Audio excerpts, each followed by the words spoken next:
Hello दोस्तों, कैसे आप सब? आशा करते होंगे आप बिल्कुल ठीक हैं। आज का जो मेरा वीडियो रहने वाला है इसमें हम पढ़ेंगे एमसीक्यू टाइप क्वेश्चन के बारे में। पिछले वीडियो में मैंने एक क्वेश्चन दिया था आप लोगों की इस क्वेश्चन का आंसर बताना। तो वही क्वेश्चन हम आगे स्क्रीन पे दिखा रहे हैं कि माहवारी स्थायी रूप से बंद होना इसे क्या बोला जाता है। ऑप्शन ए अमीनेरिया, बी हमारा है मेनोपॉज, सी हमारा है ओलिगोमेनेरिया एंड डी हमारा है हाइपोमेनोरिया। तो यहाँ पे जो राइट आंसर इसका है वो ऑप्शन नंबर बी सही हो जाएगा। बहुत से लोगों ने इसका कमेंट सही दिया था, ऑप्शन नंबर बी मेनोपॉज होगा। तो यहाँ पर option number B is the right answer. अगर आप हमारे चैनल पर नए हैं तो प्लीज़ चैनल को लाइक करिए, शेयर करिए, सब्सक्राइब करिए और देखते रहिए हमारा यूट्यूब चैनल एग्जाम आज जो क्लासेस। तो चलिए स्टार्ट करते हैं आज का वीडियो बिना किसी देरी के। इंसुलिन लगाने का उचित मार्ग निम्न में से कौन सा है? यानी कि जो इंसुलिन होता है, इंसुलिन का इंजेक्शन वो कहाँ पर लगाया जाता है? ऑप्शन नंबर है इंट्रामास्कुलर यानी कि आईएम, बी हमारा है इंट्राडर्मल, सी हमारा है चमड़े के नीचे यानी कि फैट लेयर, डी हमारा है अंतःशिरा। तो जो इंसुलिन का इंजेक्शन होता है वो हमको चमड़े के नीचे दिया जाता है। तो option number C is the right answer. Next है मार्फिन किस बीमारी में नहीं देना चाहिए? यानी कि जो मार्फिन होती है, मार्फिन पहले ये चीज़ होती क्या है? मार्फिन एक दर्द निवारक दवा होती है, या फिर समझ लीजिए चीज़ होती है जो जिन लोगों को अत्यधिक दर्द होता है उस दर्द से निजात पाने के लिए मार्फिन दिया जाता है। लेकिन यहाँ कहा गया है कि मार्फिन किसे हम नहीं दे सकते। ऑप्शन नंबर है एंजाइना, बी है श्वसनी दमा, डी हमारा है अगान्या से कोप एंड डी हमारा है मायोकार्डियल इन्फ्रारेक्शन। तो यहाँ पे जो राइट आंसर होगा वो हमारा हो जाएगा ऑप्शन नंबर बी श्वसनी दमा। ये जो लोग श्वसनी दमा के पीड़ित होते हैं वहाँ पर हम मार्फिन नहीं दे सकते हैं, इसलिए इसका जो राइट आंसर है वो हमारा option number B is the right answer. अच्छा, मार्फिन होता क्या है? जैसे किसी का कैंसर का दर्द हो गया, ठीक है, किसी की शल्य चिकित्सा यानी कि दांत में दर्द हो गया, या किसी प्रकार की दर्द है तो उस दर्द से निजात पाने के लिए हम मार्फिन दवा का इस्तेमाल करते हैं। तो यहाँ पे जो राइट आंसर होगा वो हमारा ऑप्शन नंबर बी हो जाएगा, श्वसनी दमा में यूज नहीं करते हैं। नेक्स्ट है निम्नलिखित में सभी सामुदायिक स्वास्थ्य नर्स के प्रबंधकीय कार्य हैं एक को छोड़कर, लेकिन इसमें कौन सा कार्य नहीं है? ऑप्शन ए है नर्सिंग एवं स्वास्थ्य कर्मियों के प्रशिक्षण में सहयोग करना, बी है योजना बनाना, सी है पर्यवेक्षण एंड डी हमारा है आकलन। तो जो नर्स होती है इनका कार्य होता है, इससे पूछा गया नहीं, एक नहीं है, मतलब एक को छोड़कर। तो यहाँ पे जिसका काम होता है वो होता है योजना भी बनाती हैं, स्वास्थ्य कर्मियों को प्रशिक्षण भी देती हैं, आकलन भी करती हैं, लेकिन पर्यवेक्षण नहीं करती। पर्यवेक्षण नहीं करती, ठीक है, ये पर्यवेक्षण नहीं करती। जबकि पर्यवेक्षण का जो काम होता है एक शोधकर्ता करता है, यानी कि रिसर्चर करता है। जो शोध करते हैं वो पर्यवेक्षण का काम करते हैं, इन्वेस्टिगेशन का काम करते हैं, लेकिन इन्वेस्टिगेशन का काम नर्सिंग यानी कि नर्स जो होती है वो नहीं करती, बाकी तीनों चीज़ करती है। पर्यवेक्षण का जो काम होता है वो हमारा शोध करता है, यानी कि रिसर्चर करता है, ठीक है, रिसर्चर करता है। नेक्स्ट हमारा है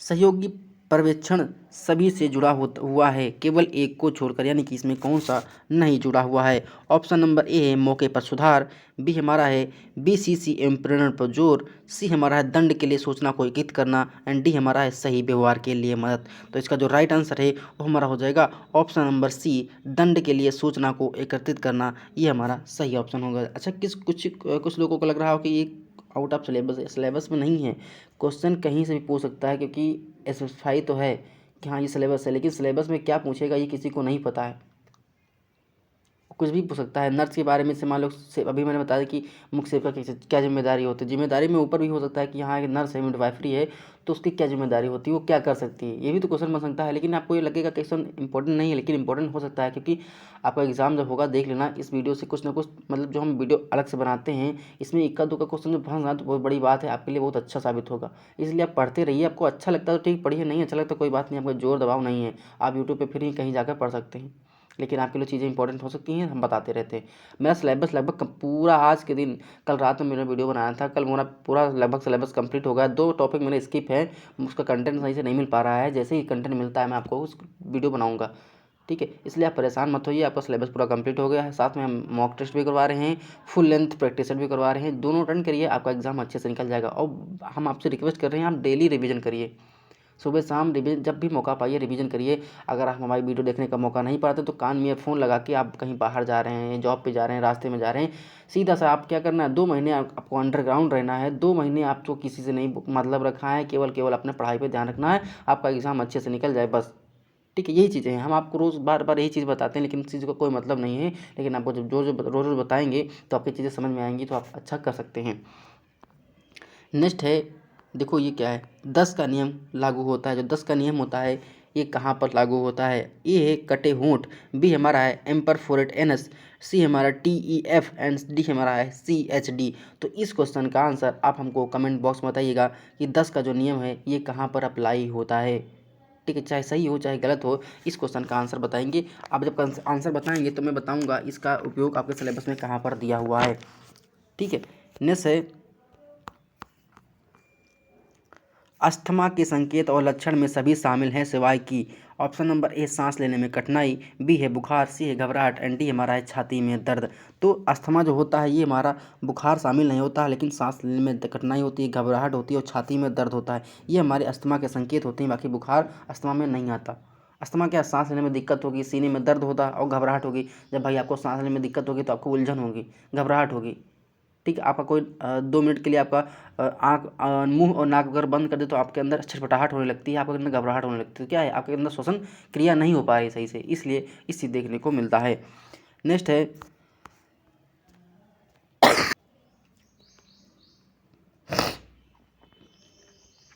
नेक्स्ट है परकिंसंस रोग के संकेत और लक्षण क्या, यानी जो परकिंसंस रोग है उसके संकेत और लक्षण क्या है? ऑप्शन नंबर है कंपन, बी है बिगड़ा हुआ आसन एवं असंतुलन, सी हमारा बोलने में परिवर्तन एंड डी हमारा है उपरोक्त के सभी। देखो जो परकिंसंस होता है उसमें जो हाथ होता है हमारा कंपन करने लगता है और अन्य लक्षणों में गति में कमी आती है, यानी चलने में दिक्कत होगी उसमें गति आएगी, कुछ काम करेंगे उसमें भी गति आएगी, और कड़ापन और संतुलित हमारा जो होता है वो खो जाता है, यानी कि हमारे अपने ऊपर कंट्रोल नहीं रहता, उसे हम पार्किंसंस बोलते हैं। तो यहाँ पर ये हमारे तीनों ऑप्शन सही हैं, तो यहाँ पर उपरोक्त में से सभी option number D is the right answer. Next है, एसीरेकिया कोलाई गैस्ट्रो आंत पथ में आमतौर पर पाए जाने वाले बैक्टीरिया का एक प्रकार जिसके कारण से मूत्राशय में संक्रमण होता है उसे कहते हैं। ऑप्शन नंबर है पिलनेफ्राइटिस, बी हमारा है सिस्टाइटिस, सी हमारा है यूरिथाराइटिस एंड डी हमारा है नेफ्रोटिक सिंड्रोम। यहाँ पे जो राइट आंसर होगा वो हमारा हो जाएगा cystitis. Option number B is the right answer. Next है,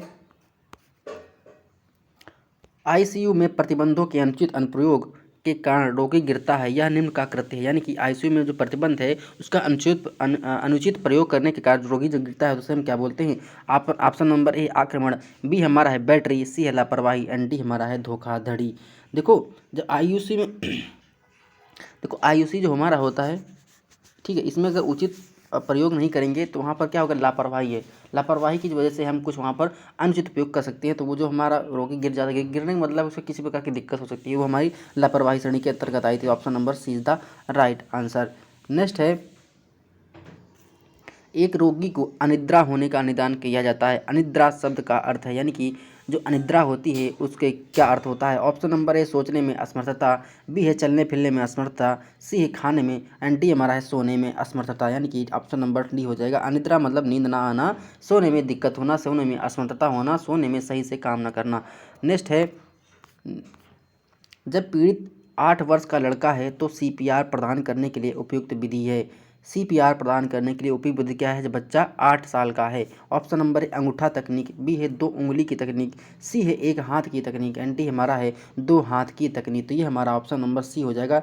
जब बच्चा 8 साल का होता है तो वहाँ पर हम CPR देते हैं, ठीक है, तो उसे हम 1 हाथ की तकनीक नहीं, 1 हाथ के सीने पे रख के प्रेस करते हैं, वही हमारा CPR होता है। CPR होता है कार्डियो पल्मोनरी रिसक्शन, ठीक है। CPR मतलब होता है कि अगर किसी के अंदर हृदय संबंधी बीमारी होती है, झटके आने लगते हैं तो उसको हम CPR देते हैं, चाहे मुंह से दें चाहे सीने पे दें, उसे हम CPR दिया जाता है। तो ऑप्शन नंबर सी जा सही हो जाएगा। नेक्स्ट है, एक वयस्क पीड़ित के लिए CPR प्रदान करने के लिए संपीड़न वेंटिलेशन का अनुपात है। ऑप्शन नंबर ए है 10:2 अनुपात, बी हमारा है 15:2, सी हमारा 20:2 एंड डी हमारा 30:2। तो यहाँ पर जो राइट आंसर होगा वो हमारा ऑप्शन नंबर डी हो जाएगा। 30:2 का संपीड़न वेंटिलेशन होना चाहिए। नेक्स्ट है,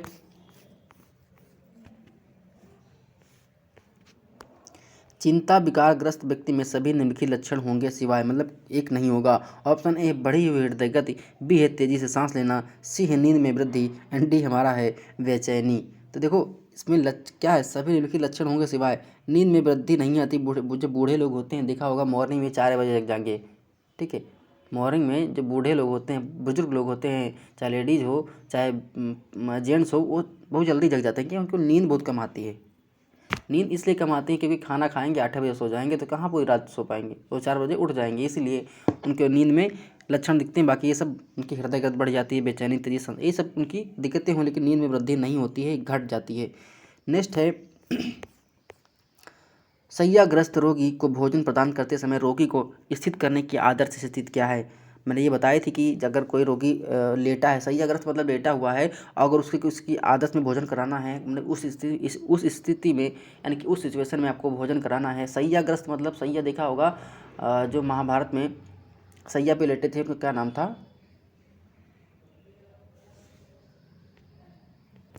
आपने देखा होगा वहाँ पर महाभारत में भीष्म पितामह जो थे वो शैय्याग्रस्त थे, यानी कि शैय्या मतलब होती है बाणों की सेज, लेकिन यहाँ शैय्याग्रस्त का मतलब ये रोगी वेंटिलेटर पर लेटा हुआ है और उसको भोजन कराना है, तो उसकी कौन सी स्थिति में भोजन कराना है ये आपको लोग पता होना चाहिए। ऑप्शन ए है सुपाइन स्थित, बी है पूर्ण स्थित, सी है फाउलर स्थित, एंड डी हमारा साइड लाइंग स्थित। तो यहाँ पर जो राइट आंसर होगा ऑप्शन नंबर सी हो जाएगा, फाउलर स्थिति। नेक्स्ट है बेसेक्टोमी के बाद कितने समय तक किसी को परिवार योजना का अन्य तरीका इस्तेमाल करना चाहिए। ऑप्शन ए है 1 माह, बी है 3 माह, सी है 2 माह, एंड डी हमारा है 5 माह। तो यहाँ पे जो राइट आंसर होगा ऑप्शन नंबर बी हो जाएगा 3 माह। नेक्स्ट है मधुमेह के रोगी के प्रमुख लक्षण क्या हैं। ऑप्शन नंबर ए है अत्यधिक पेशाब करना, बी है अत्यधिक प्यास लगना, सी हमारा अत्यधिक भूख लगना, एंड डी हमारा है उपरोक्त सभी। देखो जो मधुमेह से पीड़ित लोग होते हैं उनके से कभी पूछना, उनको बार बार टॉयलेट आता है, उनको जब बार बार टॉयलेट आएगा तो जाहिर सी बात है उनको प्यास भी लगेगी अत्यधिक, और भूख भी लगती है। जो मधुमेह से पीड़ित व्यक्ति होते हैं उनको भूख भी बहुत ज़्यादा लगती है। तो ये हमारे तीनों क्या हैं, लक्षण होते हैं। ऑप्शन नंबर सी हमारा डी हमारा सही हो जाएगा। ये तीनों लक्षण होते हैं जो डायबिटीज़ का पेशेंट होता है। अब ये बताओ, इस वीडियो में आपको ऐसा कोई क्वेश्चन लग रहा है जो आपके आउट ऑफ सिलेबस हो? सारा क्वेश्चन सिलेबस में है, बस क्वेश्चन पूछने का तरीका दूसरा हो सकता है, इतना मान लीजिए। अगर आपको मान लो मधुमेह दिया है तो वहाँ पर 4 ऑप्शन गलत दिए होंगे, एक सही दिया होगा कि हाँ मधुमेह जो पीड़ित रोग होता है उससे क्या होता है, उसे बार बार पेशाब आता है, प्यास अधिक लगती है, ठीक है, भूख अधिक लगती है। तो ये क्या है, ये मधुमेह के लक्षण होते हैं। नेक्स्ट हमारा है सामान्य व्यक्ति में HbA1c की मात्रा कितनी होती है। जो सामान्य व्यक्ति होता है उसमें HbA1c की मात्रा जो हमारी होती है वो 6% से कम होती है, यानी कि below than 6%। Option number A is the right answer. Next है किसी वयस्क में रैंडम ब्लड शुगर की कितनी मात्रा से मधुमेह का संदेह नहीं होना चाहिए। ऑप्शन नंबर ए है 80 मिलीग्राम पर DL से 100 मिलीग्राम पर DL, बी हमारा है 100 मिलीग्राम DL से 140 मिलीग्राम, एंड डी हमारा है 140 मिलीग्राम से ज़्यादा, एंड डी हमारा है 200 मिलीग्राम DL से ज़्यादा। तो यहाँ पर जो राइट आंसर होगा वो हमारा ऑप्शन नंबर सी हो जाएगा, 140 मिलीग्राम पर DL से ज़्यादा। Option number C is the right answer. Next है मानव शरीर में कैंसर किस प्रकार का फैलता है। ऑप्शन नंबर है त्वचा के माध्यम से, बी हमारा है लाइम्फेटिक सिस्टम के माध्यम से, सी हमारा है रक्त के माध्यम से, एंड डी हमारा है बी व सी दोनों। तो यहाँ पर जो रक्त का कैंसर होगा, ठीक है, वो हमारा है बी और सी सही होगा, यानी कि option number D is the right answer. Lymphatic system और रक्त के माध्यम से हमारा क्या होता है, कैंसर होता है। अच्छा कैंसर होता क्या है, कैंसर जो होता है हमारी शरीर में कोशिकाओं में जो अनियंत्रित वृद्धि देखने को मिलती है वो हमारी कैंसर होती है। शरीर में कोशिकाओं की अनियंत्रित वृद्धि ही कैंसर का कारण होता है, कैंसर होता है। नेक्स्ट देखेंगे इंसुलिन इंजेक्शन सामान्यतः किसके लिए दिए जाते हैं। जो इंसुलिन इंजेक्शन होता है जो हमारा चमड़े के नीचे दिया जाता है वो किस लिए जाता है। ऑप्शन नंबर है type A diabetes mellitus, B हमारा type second diabetes mellitus, C हमारा type third diabetes mellitus, and D हमारा both type and type first and type third diabetes mellitus. तो यहाँ पे जो राइट आंसर होगा वो हमारा होगा ऑप्शन नंबर ए टाइप 1 डायबिटीज़ मिलिटस। नेक्स्ट देखेंगे क्या है, सर्वाइकल कैंसर से बचाव के लिए कौन सी वैक्सीन इस्तेमाल में ली जा सकती है। ऑप्शन नंबर ए है IPV वैक्सीन, बी हमारा हेपेटाइटिस वैक्सीन, सी हमारा हेपेटाइटिस वैक्सीन, एंड डी हमारा HPV वैक्सीन। देखो जो सर्वाइकल कैंसर होता है हमारा गर्भाशय कैंसर होता है, ठीक। इसमें होता है कि गर्भाशय की जो निचला भाग होता है गर्भाशय ग्रीवा, उसमें कैंसर हो जाता है। उसके बचाव के लिए हम HPV यानी कि ह्यूमन पैपिलोमा वैक्सीन वायरस जो होता है वो दी जाती है। ह्यूमन पैपिलोमा वायरस वैक्सीन ली जाती है। HPV का फुल फॉर्म याद रखिए, ठीक है, HPV का ह्यूमन, ठीक है, पैपिलोमा लोमा वैक्सीन दी जाती है। आप अच्छे से याद कर लीजिए कि सर्वाइकल जो कैंसर होता है, गर्भाशय कैंसर होता है, उसको सुरक्षित करने के लिए, उसके बचाव के लिए हमको HPV यानी कि ह्यूमन पैपिलोमा वैक्सीन दी जाती है। ये अच्छे से आप याद कर लीजिए। अभी हाल ही में जो हमारा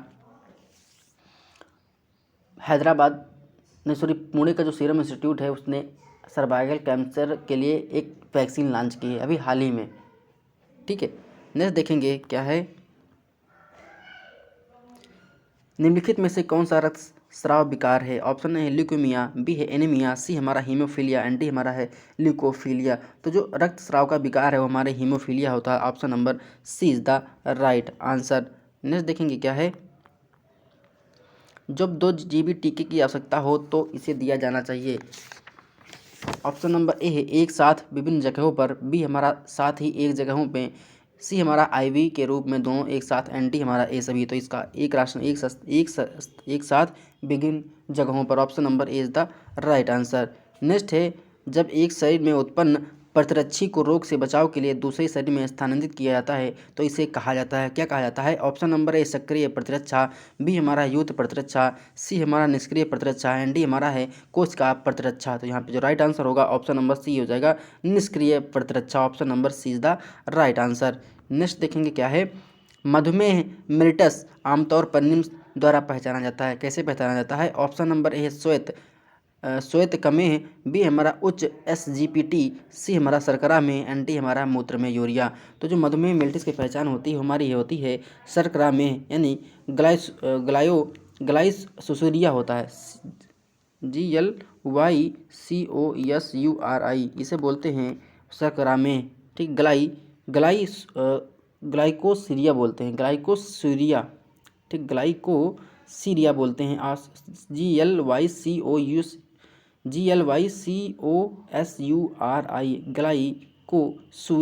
ग्लाइकोसूरिया। ठीक है, शर्करा में ग्लाइकोसूरिया, GLYCOSURI ग्लाइकोसूरिया बोलते हैं, शर्करा में बोलते हैं। नेक्स्ट हमारा होगा विल्सन रोग की विशेषता है। जो विल्सन रोग होता है उसकी विशेषता क्या है। ऑप्शन नंबर ए श्वसन में कठिनाई, बी है जिगर गुर्दे और मस्तिष्क में तांबे का संचय, सी हमारा अंग का अनुचित विकास, एंड डी है इनमें से कोई नहीं। तो यहाँ जो राइट आंसर होगा ऑप्शन नंबर बी सही हो जाएगा। Option number B is the right answer. ठीक है, नेक्स्ट क्वेश्चन क्या है, निम्नलिखित में से कौन सा रोग कैंसर नहीं है। ऑप्शन नंबर ए है ग्लूकोमा, बी है लिकेमिया, सी है कार्सिनोमा, एंड डी हमारा सर्कोमा। जो ग्लूकोमा है ये हमारा आंखों संबंधी रोग होता है, ये कैंसर नहीं, बाकी ये 3 कैंसर हो सकते हैं। नेक्स्ट हमारा है ऑस्टियोपोरोसिस की रोकथाम पर समुदाय में स्वास्थ्य शिक्षा प्रदान करते हुए नर्स को निम्न पर जोर दिया जाना चाहिए। ऑप्शन नंबर ए है धूम्रपान को खत्म करना, बी है सूर्य के जोखिम को कम करना, सी हमारा सोडियम का सेवन सीमित करना, एंड डी हमारा व्यायाम को प्रतिदिन करना। तो यह ऑप्शन नंबर ए सही हो जाएगा, धूम्रपान को खत्म करना। Option number A is the right answer. Next है, निम्नलिखित में से सभी HIV वायरस के संचरण के मार्ग हैं सिवाय कौन सा नहीं है। ऑप्शन नंबर ए है यौन संचरण, बी है रक्त संपर्क, सी हमारा फोमाइट संचरण, एंड डी हमारा मातृ भ्रूण संचरण। देखो जो HIV वायरस होता है ये यौन संचरण से भी होता है, रक्त संपर्क में आने से होता है, और मातृ भ्रूण संचरण मानी माता के भ्रूण से भी HIV होने का खतरा। लेकिन जो फोमाटाइट संचरण होता है इसमें HIV वायरस का संचरण नहीं हो पाता। तो option number C is the right answer हो जाएगा। नेक्स्ट देखेंगे क्या है, एक संक्रमण एजेंट द्वारा आक्रमण और रोगों को संकेत और लक्षणों की उपस्थिति के बीच का समय अंतराल है। ऑप्शन नंबर ए है लेटेंट अवधि, बी है क्वारंटीन, सी हमारा इंक्यूबेशन अवधि, एंड डी हमारा टर्मिनेशन अवधि। यहाँ पे जो राइट आंसर होगा वो हमारा हो जाए इंक्यूबेशन अवधि। Option number C is the right answer. Next है सेरुमेन मोम का कार्य है। ऑप्शन नंबर ए है कान की रक्षा करना, बी है वायु पदार्थ को कान के कैनाल से साफ करने में मदद करना, सी है कान के कैनाल को पानी की क्षति से बचाना, एंड डी हमारा होता है ये सभी। तो सेरुमेन होता है हमारा कान के अंदर होता है, ये सब चीज़ों से हमारी रक्षा करता है। तो option number D is the right answer. Next क्या है, निम्नलिखित सभी संक्रमण पर मल मौखिक मार्ग द्वारा प्रेषित होते हैं सिवाय। ऑप्शन नंबर ए है हेपेटाइटिस। ठीक है, ऑप्शन नंबर ए है हेपेटाइटिस ए, बी हमारा है हेपेटाइटिस बी, सी हमारा है दस्त, एंड डी हमारा है पोलियोमाइलिटिस। तो यहाँ पे जो राइट आंसर होगा वो हमारा हो जाएगा hepatitis B. Option number B is the right answer. Next देखेंगे क्या है, मच्छर के काटने से होने वाली निम्नलिखित सभी बीमारी हैं सिवाय, यानी कि एक जो बीमारी है ये मच्छर के काटने से नहीं होती, बाकी 3 बीमारी हैं जो मच्छर के काटने से होती हैं।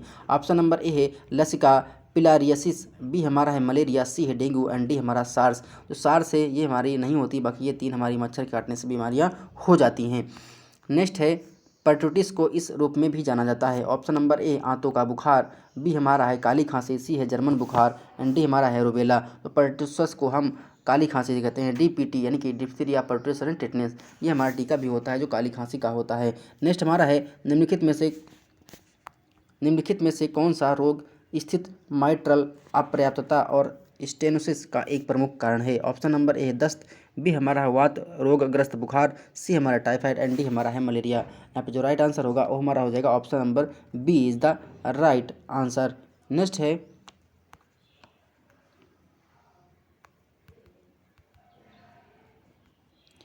FPLMIAS का मतलब क्या है। ऑप्शन नंबर ए है परिवार नियोजन रसद प्रबंधन सूचना प्रणाली, बी हमारा परिवार नियोजक रसद प्रबंधन सूचना प्रणाली, सी हमारा परिवार नियोजन रसद प्रबंधन सूचना सेवाएं एंड डी है इनमें से भी कोई नहीं। तो यहाँ पे जो FPLMIS का अर्थ है वो family planning logistic management information system, परिवार नियोजन रसद प्रबंधन सूचना प्रणाली है। फिर से आप हम जो बोल रहे हैं लिखिए, F for family, P for planning, L for logistic, M for management and I for information and S for system. तो FPLMIS का मतलब है family planning logistic management information system. ऐसे हिंदी में क्या बोलेंगे, परिवार नियोजन रसद प्रबंधन सूचना प्रणाली। तो इसका ऑप्शन नंबर ए हमारा सही हो जाएगा। ठीक है। नेक्स्ट क्या है, संवेदी वाहिका संकीर्णन के लिए जिम्मेदार तंत्र का संचारक कौन सा है। तो ऑप्शन नंबर ए है सेरोटोनिन, बी हमारा एपिनेफ्रिन, सी हमारा है नॉरेपिनेफ्रिन एंड डी हमारा है एंजियोटेंसिन। तो यहाँ पे जो राइट आंसर होगा वो हमारा option number see the right answer हो जाएगा। नेक्स्ट है संपूर्ण फेफड़े को हटाने को डाट के रूप में जाना जाता है। ऑप्शन नंबर है प्लूरेक्टमी, बी हमारा बल्बेक्टोमी, सी हमारा है न्यूमोनोटॉमी एंड डी हमारा है लेप्टेक्टोमी। तो यहाँ पे जो राइट आंसर होगा वो ऑप्शन नंबर सी दा हो जाएगा न्यूमोनेक्टोमी। ठीक है, न्यूमोनेक्टोमी क्या हो जाएगा, pneumonectomy. Option number C is the right answer. Next है कोप्लिक स्पॉट, इसका खास संकेत क्या है। ऑप्शन नंबर है डिप्थीरिया, बी है खसरा, सी हमारा है काली खांसी एंड डी हमारा है कन्फेड। तो यहाँ पे जो राइट आंसर होगा option number B is the right answer होने वाला है, B is the right answer. Next है बेल्स पॉलिसी में कौन सी कपाल तंत्रिका प्रभावित होती है। ऑप्शन नंबर है कपाल तंत्रिका, ठीक है, कपाल तंत्रिका, ठीक है। बेल्स पॉलिसी में कौन सी कपाल तंत्रिका प्रभावित होती है। तो यहाँ पर कपाल तंत्रिका है 12, कपाल तंत्रिका है 9 एंड कपाल तंत्रिका है 7 एंड कपाल तंत्रिका है 4। तो यहाँ पे जो राइट आंसर होगा वो हमारा हो जाएगा ऑप्शन नंबर 3 यानी कपाल तंत्रिका जो हमारी 7th ये प्रभावित होती है। नेक्स्ट है सार्वजनिक स्वास्थ्य नर्स की मुख्य भूमिका क्या है। ऑप्शन नंबर है फैसिलिटेटर की भूमिका, बी हमारा विकासात्मक भूमिका एंड सी हमारा नैदानिक भूमिका एंड डी हमारा ऑफिसर। इसका जो राइट आंसर है हमारा सभी हो जाएंगे, ये हमारी नर्स की भूमिका होती हैं। नेक्स्ट है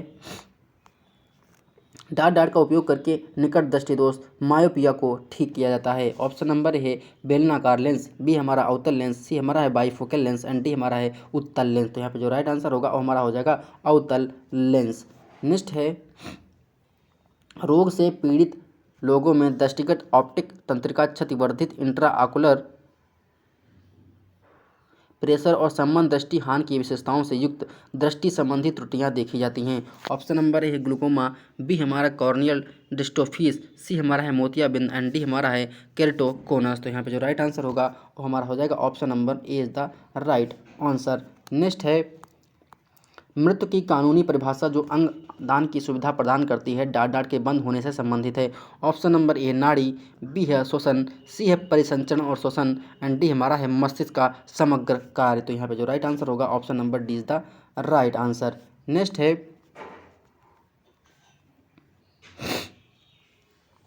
अंतःशिरा से औषधि को देना आमतौर पर डाँट बच्चों के लिए उपयोगी किया जाता है। ऑप्शन नंबर ए है 6 साल से नीचे गंभीर रूप से बीमार, बी है 6 साल से अधिक और गंभीर रूप से बीमार, सी हमारा 6 साल से कम उम्र के एंड डी हमारा 6 साल से अधिक उम्र के। तो यहाँ पे जो राइट आंसर होगा ऑप्शन नंबर ए हो जाएगा 6 साल से नीचे गंभीर रूप से बीमार। नेक्स्ट है मस्तिष्क मेरु द्रव यानी कि सेरिब्रोस्पाइनल फ्लूइड डाट के द्वारा स्रावित होता है। ऑप्शन नंबर ए है मेरुदंड, बी है रंजित लाल यानी choroid plexus and D C हमारा है प्रमस्तिष्क एंड डी हमारा है अनुमस्तिष्क। इसका राइट आंसर है हमारा रंजित जाल। Option number B is the right answer. Next देखेंगे क्या है स्वास्थ्य रख रखाव और स्वास्थ्य की बहाली पर पहली नर्सिंग फिजियोलॉजी द्वारा स्थापित की गई थी। जो पहली नर्सिंग फिजियोलॉजी थी वो किसके द्वारा स्थापित की गई थी। Option number A Clara Barton, B हमारा डोरोथिया डिक्स एंड सी हमारा है Mary Eliza Mahoney and D हमारा है फ्लोरेंस नाइटिंगेल। ठीक है, तो ऑप्शन नंबर डी सही हो जाएगा फ्लोरेंस नाइटिंगेल। नेक्स्ट क्वेश्चन क्या है चिकित्सा कानूनी उद्देश्यों के लिए मृत्यु का कारण निर्धारित करने के लिए किया जाने वाला शव परीक्षण का प्रकार है। ऑप्शन नंबर है क्लिनिकल, बी है फोरेंसिक, सी हमारा रोग निदान एंड डी हमारा है शोध। तो यहाँ पे जो राइट आंसर होगा वो हमारा हो जाएगा फोरेंसिक। तो ये हमारी पास 50 क्वेश्चनों की सीरीज थी। ठीक है, अब हम इस PDF डाल देंगे टेलीग्राम चैनल पर लिंक, तो इस वीडियो को हम टेलीग्राम पर डाल देंगे, वहाँ से आप इस PDF को डाउनलोड कर सकते हैं, चाहे तो आप प्रिंट भी निकलवा सकते हैं। ठीक, अगर आपको वीडियो अच्छी लगी तो प्लीज़ वीडियो को लाइक करिए, शेयर करिए, सब्सक्राइब करिए और देखते रहिए हमारा यूट्यूब चैनल एग्जाम आज जो क्लासेस। मिलते हैं नेक्स्ट वीडियो में बेहतरीन क्लास के साथ। धन्यवाद, शुक्रिया।